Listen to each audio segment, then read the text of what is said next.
What up, my good people? Let's talk about self-care. This is muy bien importante. This is the type of information that can prolong your youth. If you deal with patients a lot, if you have a lot of clients, if you run a business, if you're working 40 plus hours a week, self-care is essential. Self-care is a way of life that we incorporate behaviors and activities to help us rejuvenate. They help us replenish our motivation and grow as a person. It's vital for maintaining good health and living a vibrant life. Now, developing a consistent self-care routine is a key ingredient in living a quality life.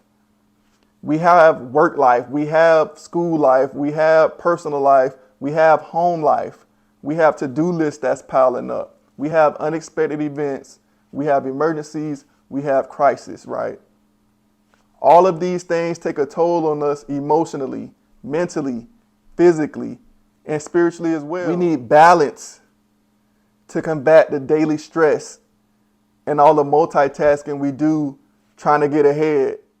When we don't engage in proper self-care, we have lack of attention. We're easily distracted. We're more irritable, and it puts a damper on our mood and creativity. There are three components of self-care. You have emotional/mental that are together. You have physical and you have spiritual. Let's start with emotional/mental. This is making sure we have healthy social support. We got healthy social networks and social support groups, and when they're not healthy, we able to cut them off.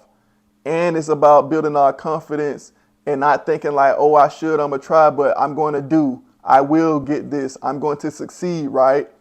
Then we have physical. That's dealing with your diet, exercise, getting enough sleep, and being active. Lastly, you have the spiritual, self-exploration, meditation, clarifying your values and principles. That's all dealing with the spiritual.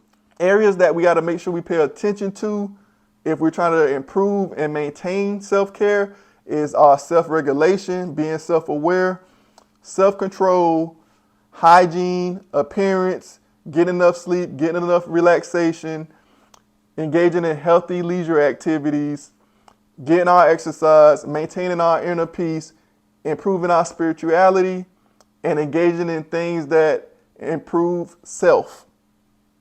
Now, when we don't do these things and we work, we're going to experience compassion fatigue and then burnout. Let's start with compassion fatigue.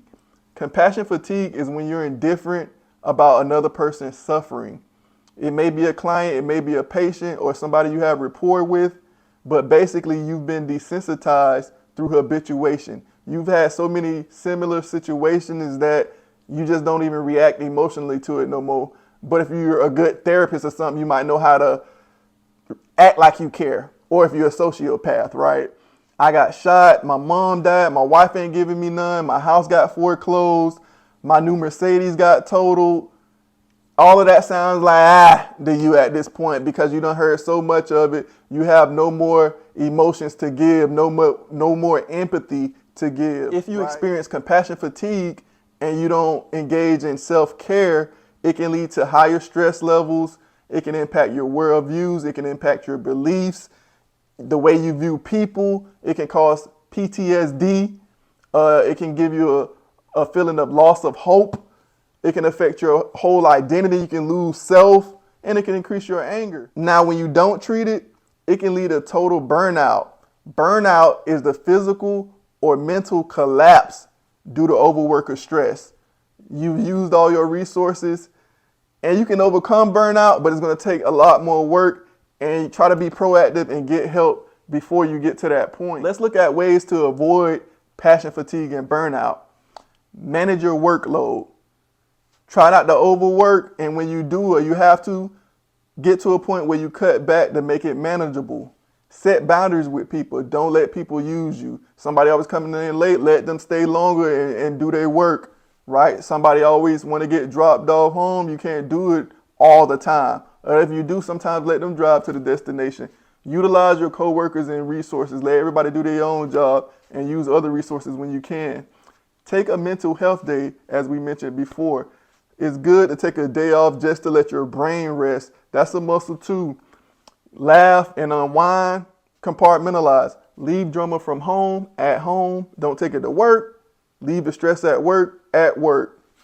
Be assertive with your feelings and concerns. If somebody's pushing your buttons, if they're annoying you, don't let it build up. I know some of us have a long fuse with a big bomb, but that can add extra stress. Just be out there with your feelings. Let people know, have awkward conversations with people. Sometimes you got to check people in a nice, politically correct way, but it's not good to bottle all of that stuff up and always act like you okay when things get to you. Yeah, have the tough conversations. Let people know their limits. Stay organized.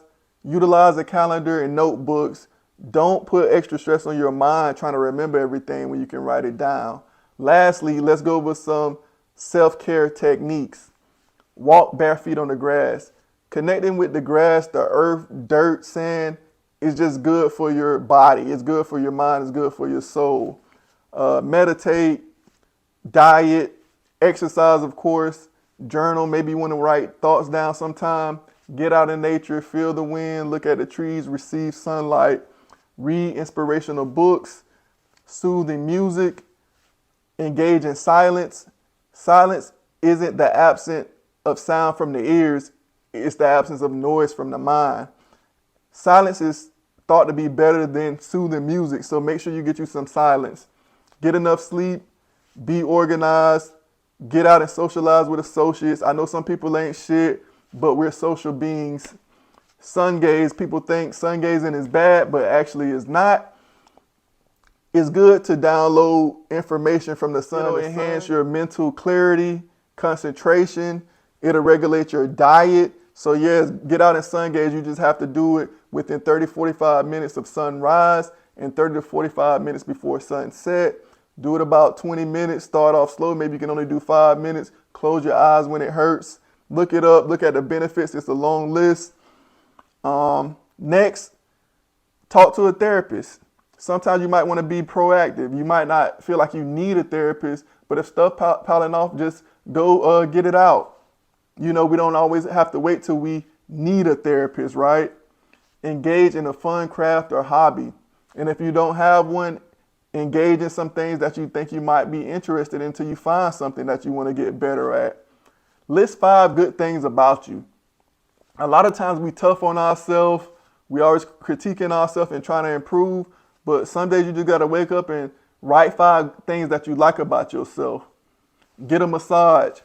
Loosen up those tissues, get everything flowing. A massage can release toxins that you can flush out, and it helps everything keep circulating. It gets oxygen everywhere throughout your body. So get you a good massage every once in a while.